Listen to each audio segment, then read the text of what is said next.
હાય, કેમ છો મિત્રો? મજામાં? આપણે એલમ પર જઈએ ને ઉના રસ્તેથી, તો રસ્તામાં ભોજા બાપાનું મંદિર આવે જો. હા, ને અહીંયા પૌરાણિક વાવ છે.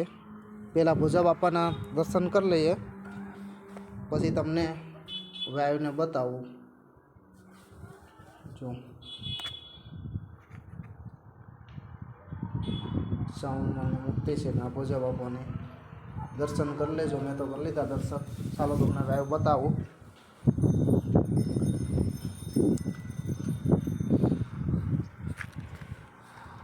જો આ પહેલાંની જૂની વાવ છે પગથિયાવાળી. અત્યારે તો પાણી ભર્યું ફૂલ.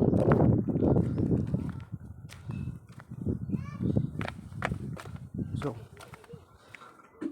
અહીંયા અમે એકવાર આવ્યા ને ત્યારે આ પાણી અંદર હતું, ઉનાળામાં આવ્યા છે, પણ અત્યારે પાણી ભરેલું છે ફૂલ. જોઈ લો.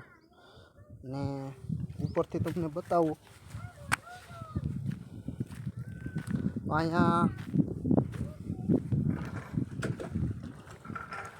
કુંડી છે ને અહીંયા પહેલાંના સમયમાં આ ઓલા છે એના પગા, એટલે અહીંયા રેટ કા કો હાલતો હોય પહેલાં.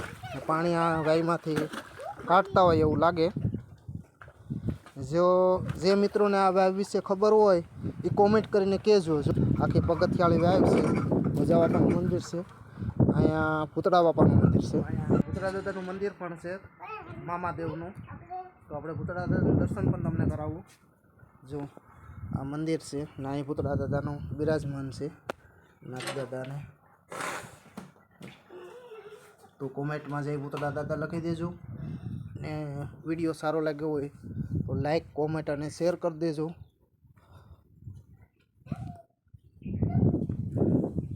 કેટલું મસ્ત વાતાવરણ છે, સુંદર.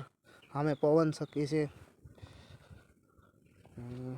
આ વાવનો નજારો કંઈક આવો છે. પગથિયાવાળી જૂની છે. હવે આનો ઇતિહાસની તો આપણે બહુ વધારે જાણતા નથી, પણ આવી રીતે છે બધું. આ જગ્યા વિશે કોઈ જાણતા હોય તો કોમેન્ટ કરજો મિત્રો. ને જય ભૂતળા દાદા કોમેન્ટમાં લખી દેજો. જય સોમનાથ.